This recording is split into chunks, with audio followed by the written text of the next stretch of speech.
Barkanku da dawowa shafina na Hausa Engineering Wonders, a inda muke bankaɗo muku da sabbin ƙere-ƙere na ilimin kimiyya da fasaha.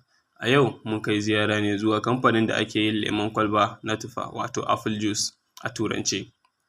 A farko dai kamar yadda kuke gani, wannan mota zai kakkaɓe bishiyar tufa wato apple sabida su zubo ƙasa, shi kuma wannan sai ya kwashe su da injimin da ke cikin motansa.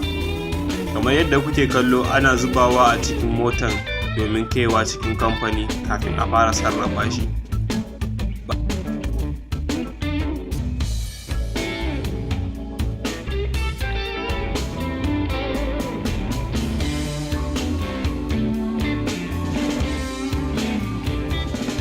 Bayan doguwar tafiya, motar ta iso kamfani. Daga nan motar za a zuba shi a injimin wanki da raba masu kyau da maras kyau.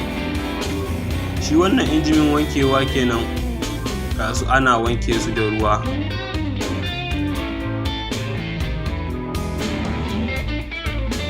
Akwai maras kyau waɗanda za su yi wa injimin wanki wayo su wuce, amma sabida akwai mutum a kusa, duk zai cire su.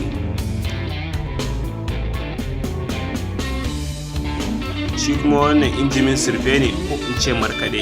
A nan ake surfa su har su koma 'yan felle-fellen ƙananun tufa wato apple.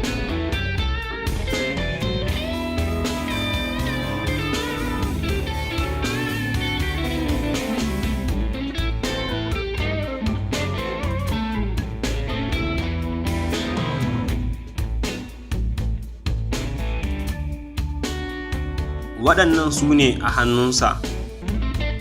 Daga nan za su bi ta cikin magudanan nan wato pipe zuwa waɗannan manyan ma'ajiyar nan wato tanks ko tankuna a Hausan Borno.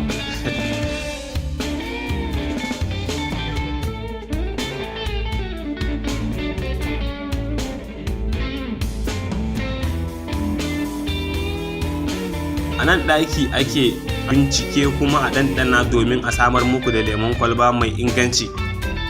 To fa, hashinshinawa take.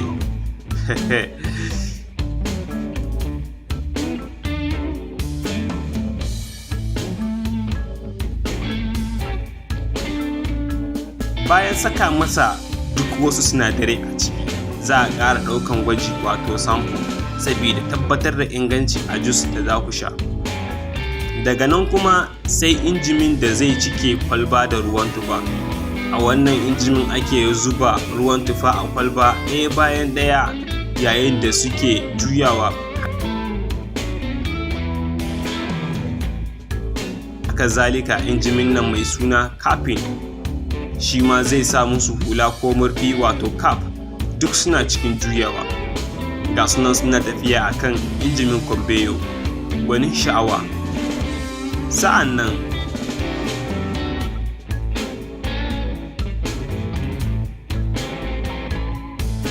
nan kuma wannan injimin zai sa musu tambari wato label a yayin da suke wucewa. To fa, lemon kwalba ko kuma in ce ruwan tufa wato apple juice namu ya kammalu. Daga nan sai cikin kreti. Jama'a, anan muka kawo ƙarshen shirin namu. Kar ku manta ku yi like da following namu wato subscribe domin samun ilimi irin na kimiyya, fasaha da abubuwan al'ajabi kamar haka a yaren Hausa. Mu haɗu a shiri na gaba. Na gode.